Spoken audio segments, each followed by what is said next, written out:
Hello, I'm Dr. Greg Winteregg, CEO of the Private Dentist Alliance.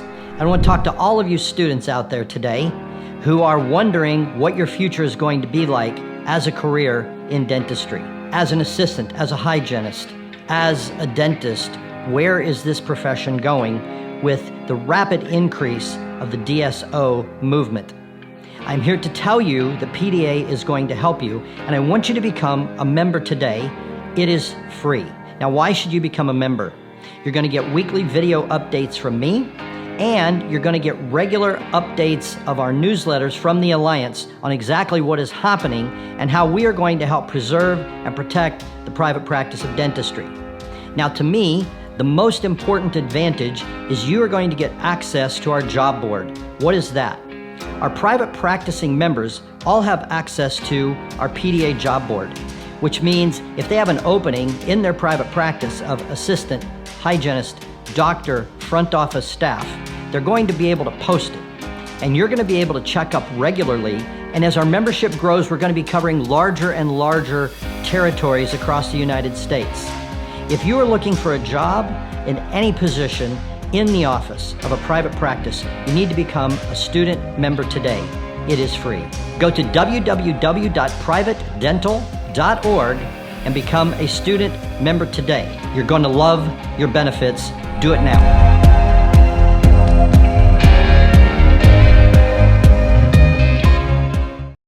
What is up, guys? It's your boy Matt Havis back out of the Dental Student Vibes podcast, and today we have a super special guest on. We have Mark Johnson. He's the founder of StudentLoansRx. It is an awesome full-service financial and student loan planning company for professional students. If you have a lot of student loans hitting the $300,000-$400,000 mark, you definitely want to check out Mark and his team and see what services they can provide for you. Honestly, we had an awesome time talking for him. He provided all things information about student loans, to the repayment plans, to how to deal with it if you have a spouse, all things regarding student loans. Truly, truly high-yield information. Everyone in professional school that's taking out loans definitely needs to hear. So please tune in, give us a like, comment, or review. Follow us on Instagram at dental.student.vibes. Let's make this the best podcast we can for you. We love to have Mark on. We'd love to have him on in the future. So stay safe. Bye-bye. Welcome back to another episode of the Dental Student Vibes podcast. I'm Seth Kalish, here today with Cole Herzik, Matt Havis, and our very special guest, Mr. Mark Johnson. Mr. Mark Johnson is the founder of StudentLoansRx, and he is a wealth advisor for RBF Wealth Advisors in St. Louis. Mark, how are you doing today? I'm doing great. Thanks so much for having me on. Absolutely. So we're talking a little bit with Mark about the student loans. I guess you'd call it a crisis, and then also how student loans is going to be changing over the next years with new policies, et cetera, et cetera. So, Mark, how long you've been dealing with student loans and helping students pay back their student loans? Well, thanks. That's a great question. So I've been working at this for about 7 years. I started Student Loans RX back in 2013. I've been in the investment business since 1991.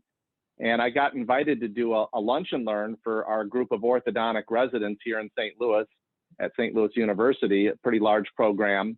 And I went in and did an investment presentation. I didn't mention the word student loans one time because I didn't know anything about student loans.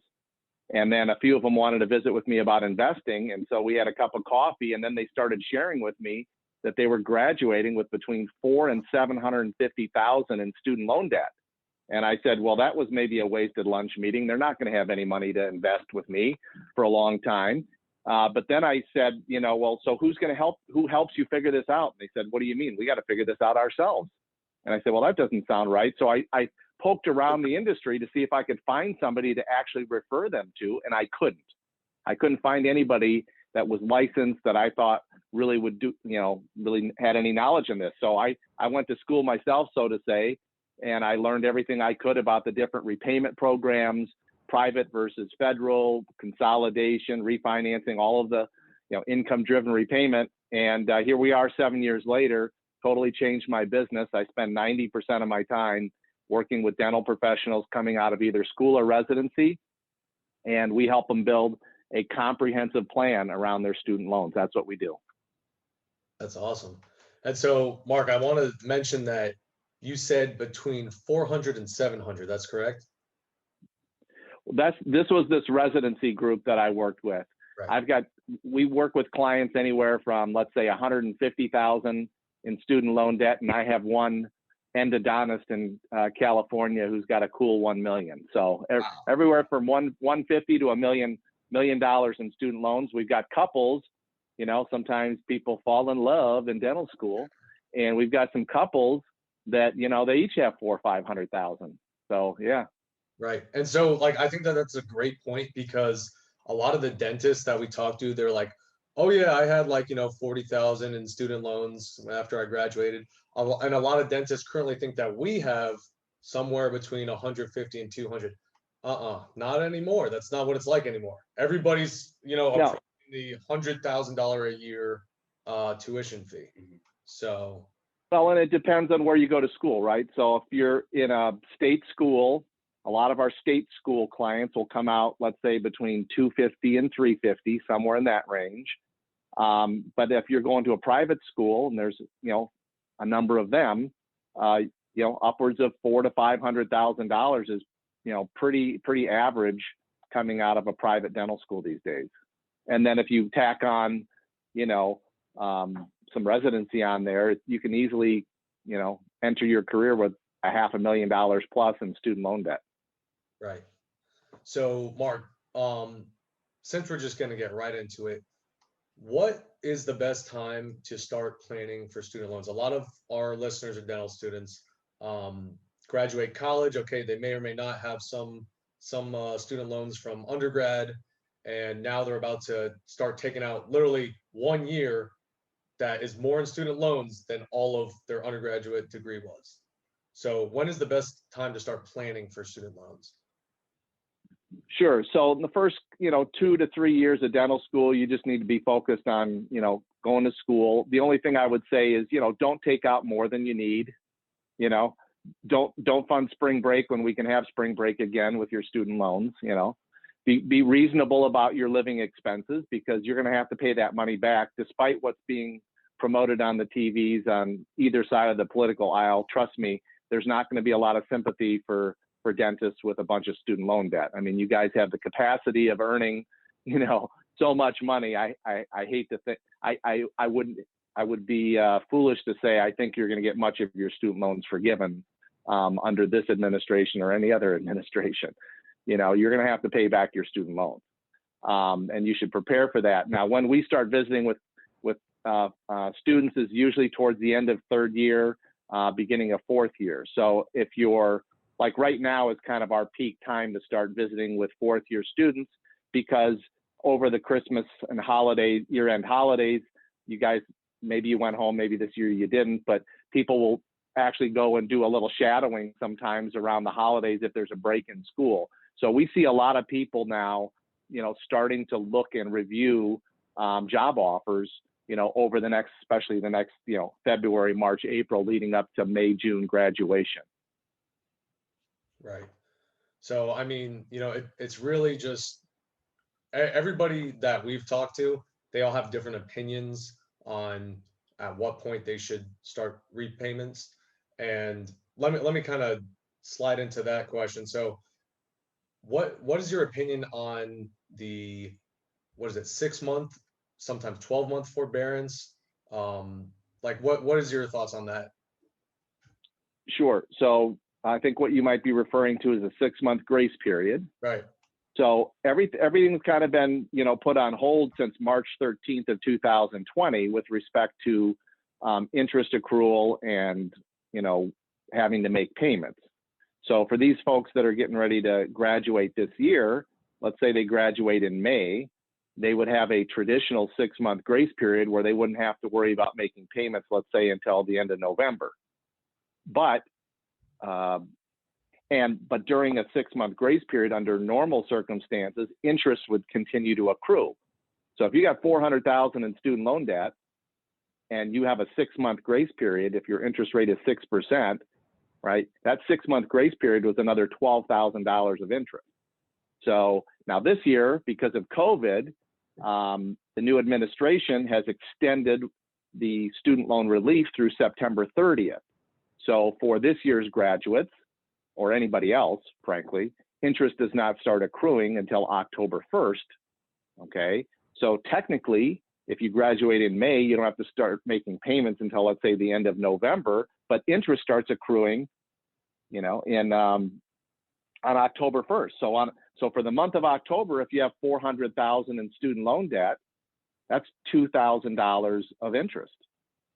So I'm so my opinion and my advice generally is that you get enrolled in a repayment plan, you know, as quickly as possible. Now this year, you can kick that can down the road probably until the 1st of September, okay, because there's no interest accrual and there's no payments to make. But if, let's say, for example, you visit with me or someone else that knows, or you come to the decision that you want to enroll in, let's say, an income-driven repayment plan, we can talk about that in a second if you want, but let's say you want to get on an income-driven repayment plan, you'll want to have that application submitted to your loan servicer. You go to studentaid.gov and fill out the application, but you'll want to have that to your loan servicer, you know, by the 1st of September. It takes a few weeks to get that processed. So then on October 1, when interest starts accruing, you're already enrolled in a plan.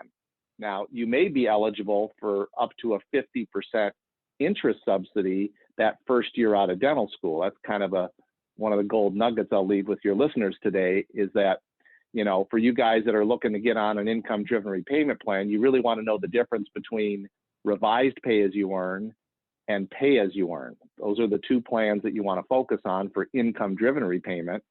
And the revised pay-as-you-earn provides up to a 50% interest subsidy, possibly, your first year out of school. So most dental students didn't have any income their last year in dental school. If you're single and you're in dental school, probably had very little income. You don't even have to make a payment your first 12 months out of school if your household income is less than $20,000, which that, you know, probably covers 90% of dental students coming right out of school. So there's some pretty cool things, pretty neat strategies on how to, you know, reduce your interest exposure. Again, sign up if you're going to get on an income-driven repayment plan. You do not want to extend. You don't want to use your 6-month grace period. That's just foolishness. Okay.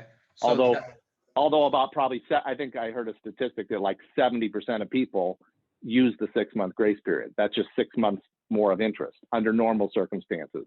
Right. So essentially, it's just a lot of like just prior planning. So plan ahead, get a job sooner rather than later. That way you could enter into a payment plan rather than having to look for a job post-graduation because you didn't find one before you graduated, and then you have to take that 6 months. Well, you can apply for an income-driven repayment plan as soon as you exit school. You don't even have to have a job yet. Oh, okay. Okay. So yeah. So like, for example, if you're going to graduate the middle of May, you know, we're working with clients, you know, 2 weeks later, we're starting to work on their planning. Now there's some things that you can do ahead of time though. So let's say you sign a job offer or job agreement, you know, in April, right? Graduate in May, but you've signed a job offer in April. Obviously it's contingent upon you passing your boards and getting licensed and all that stuff. But let's say you got that job offer in April. We know what you're going to get paid. We can start working on your budget. We can start working on your disability insurance if that's something that's not going to be provided through the employer. So we can get a lot of things, you know, taken care of or get some preliminary planning done before you even graduate. Right. Okay. That's awesome. No, go ahead. No, go ahead. Okay.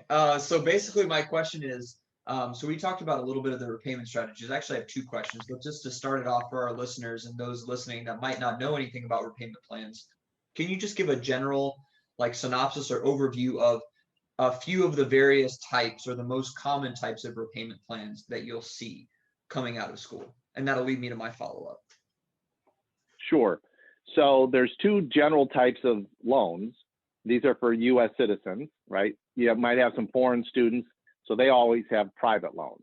Visited with a young lady earlier this last week from Canada studying in the United States, and she's got her loans through a Canadian bank. But for the most part, we're talking about U.S. citizens.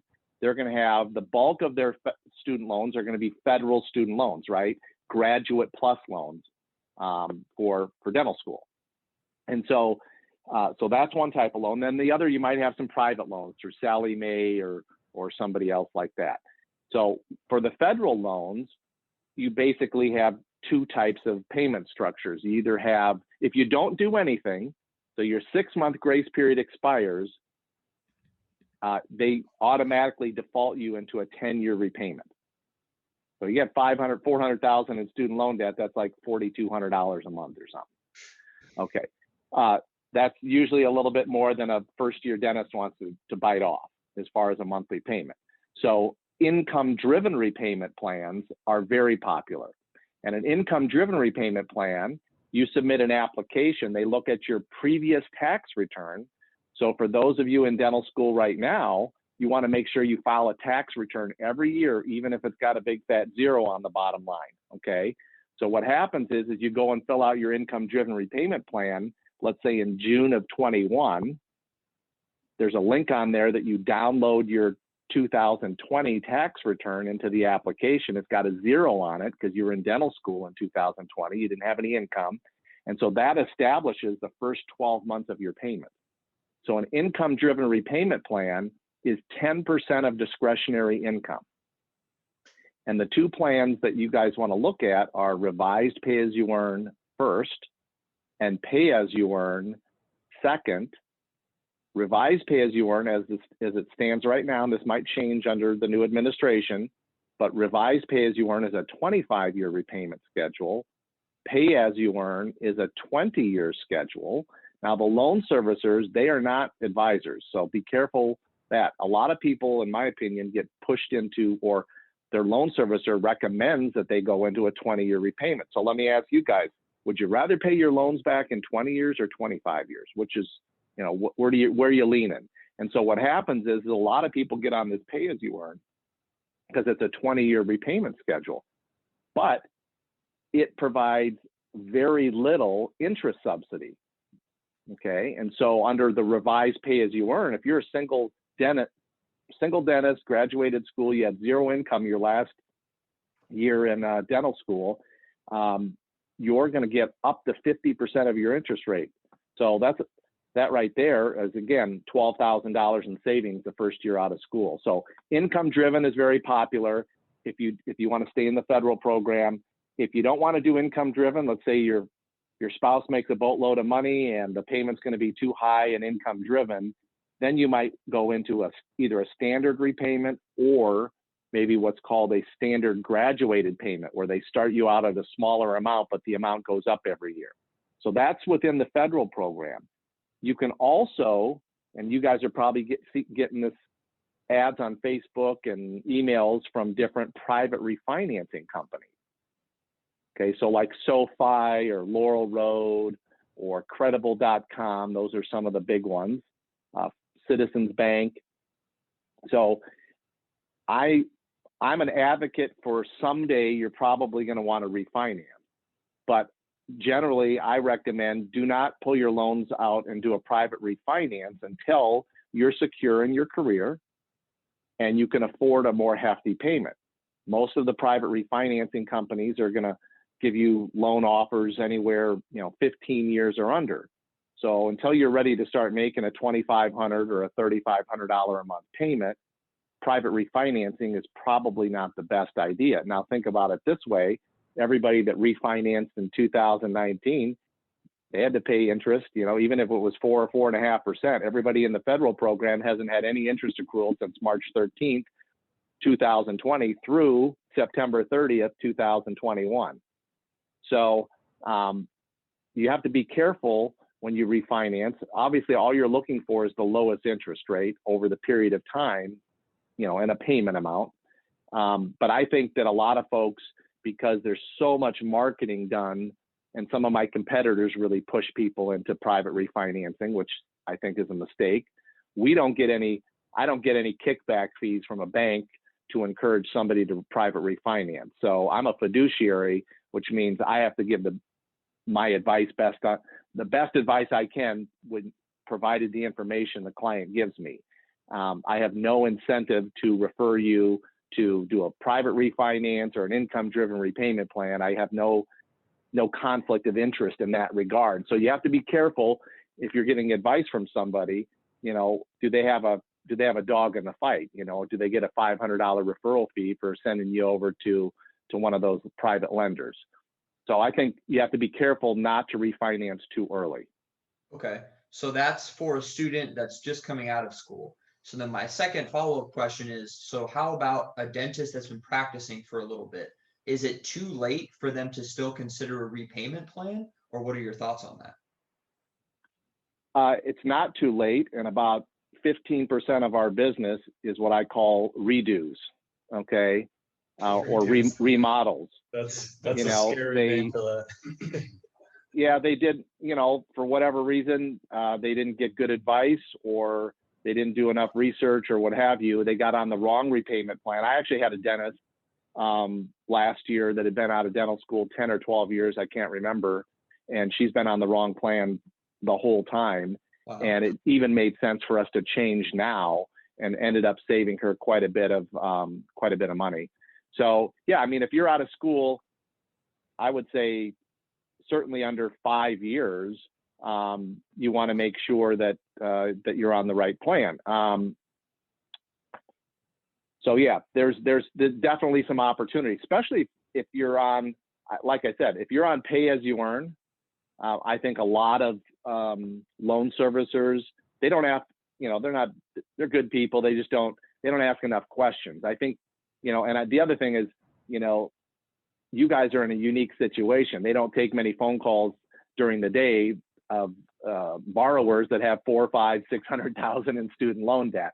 That requires a little bit more attention than, what some customer service agent is going to be able to, provide, after you've been on hold for 30 minutes to get a hold of somebody. Their job is to answer some real quick, easy questions, and then, take the next call. Right. You're right. So you mentioned earlier, there's a lot of students that come out of school, they find their wife in dental school, or their husband. So what are your recommendations for a dentist couple?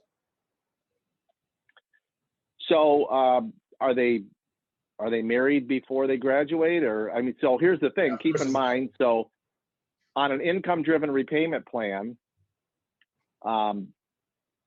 they generally look at household income unless you file your taxes separately. So let's say, they graduate in May, but they're not getting married till September. In that case, we can set up individual plans for that first year, and whether they get married or not isn't going to impact it. Once they're married, then it becomes a question of, okay, what's their income going to be? And then what's their income going to be, and how much do they have in student loan debt? Okay. I use a quick calculator. Sometimes it's StudentLoanHero.com. It's LendingTree, I think it's powered by LendingTree, but it's StudentHero.com. They've got a number of calculators on there, and that's a pretty good thumbnail, estimation of kind of what your payments might look like, in various different repayment strategies. Gotcha. So okay. my recommendation is it just really depends on what the income is and how much student loan debt they have. But generally speaking, I think most graduates need to take a really hard look, at least for the first couple years, at income-driven repayment plans, and specifically revised pay as you earn, or pay as you earn, possibly if you're married. Okay, gotcha. All right, great answer. So I don't even know, why do they still have like the standard repayments? It seems like all these other options are so much better. Because it's the government is the short answer. I mean, there's a lot of people in there, and they've tried, I mean, there are 4 income-driven repayment plans. So there's an old plan called income-based repayment. Sometimes people say income-based repayment when they really mean income-driven. So income-based repayment is an old plan, and current graduates haven't borrowed any money under that plan, or are not able to enroll in that plan. Income contingent repayment is for Parent Plus loans. So that's for parents that have borrowed money, for their kids in graduate school. So yeah, I think the Trump administration had talked about it, and they would have probably done something if they'd been reelected. The Biden administration is talking about maybe changing the entire income-driven repayment system to where instead of having, 3 plans for borrowers and 1 for parents, maybe you combine those 3 plans into maybe a 15-year repayment. And as you know, on income-driven repayment, unless you're on public service loan forgiveness, which is 10 years of qualifying payments, if at the end of your income-driven repayment, 20 or 25 years, whatever's left over is forgiven, but that forgiveness is taxable. Right. So in 20 years, if you had $200,000 in student loan debt left, you'd have, and you made $500,000 in income, you now are going to get taxed that year on $700,000 of income. So I'm not an advocate for that. I think I've recommended that strategy. It's called the tax bomb strategy. Right. I was in the military, and I learned to respect and stay away from bombs whenever possible. So just the name of that strategy is not appealing to me. But I generally do not recommend that strategy, because I don't think you want to kick that can down the road 20 or 25 years. Right. A lot of curveballs can happen in life over 20 or 25 years, and you may or may not be wanting to pay a huge tax bill at the end. Right. Can you explain the tax bomb strategy a little more? I know that's a common question that we get, is about that strategy. Sure. So the concept is that you get on an income-driven repayment plan, and you keep your payment low, right? Because income-driven repayment is only 10% of your discretionary income. So as your income goes up, your payment goes up. But in those first few years, in the first year, you may not make a payment at all. In the second year, if you're only working half the year after graduation, right? First year dentists work for 6 months. You graduate in May, you got 6 months of income. So that second year, you might only report $60,000 or $70,000 of income. So you got another low payment for the second year. And so 5, 7, 8, 9 years after you graduate on an income-driven repayment plan, most oftentimes your student loan balance is higher than the day you graduated, because your payments are not even covering the interest. So your student loans continue to grow. But the idea with this tax bomb strategy is that you keep your payments low and you invest the difference over that 20 or 25 year period of time. And so because your payments are low and you're investing that difference, so let's say your income-driven repayment plan says you're supposed to make a $1,200 payment. But if you refinanced over 15 years, your payment would be $3,000. Well, you invest that $1,800 difference, let's say, okay? And so the theory is at the end, you're going to have this big pile of investment money, and so you'll just write that check out to pay the taxes, no problem. So it looks great on a spreadsheet, okay? But put a 50-50 chance in year 11 that you get divorced. And then work the spreadsheet, see how that looks.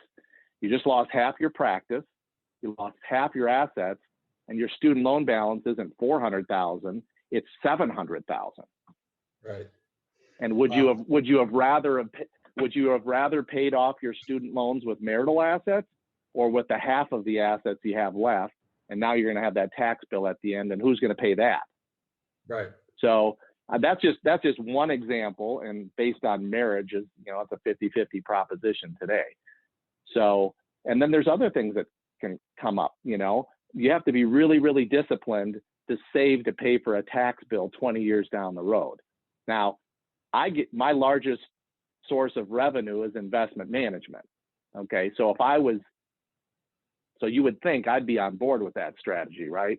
Because I tell a client, get on the tax bond strategy, invest the difference with me, and but I don't like that strategy. I don't like kicking that can 20 or 25 years down the road. You get married, maybe you have a child that has some health issues. You got a parent that needs some long-term care. There's so many fingers that can get in that pie over 20 or 25 years. I would just rather have you knock it out in 10 years or so or less. We've had clients pay off $400,000 in 4 years. So, and I can tell you, none of them that have paid off their loans in that 4 to 6 to 7 year range, not one of them will say, I wish I'd kicked the can down the road. Mm-hmm. So they're all very, very happy. Right. Can you talk more about those clients? Like, what was their strategy that did the 400,000 4 years? So, like a lot of young professionals, they got married a year out of school. I'll just give you an example. So this was a dental professional. She had 400,000 coming out of school. She got married a year later. I think her husband made about 80 grand, and they lived on his 80 grand. They didn't go out and buy a house. They didn't, spend a bunch of money on automobiles. They lived a, reasonable life here in the Midwest.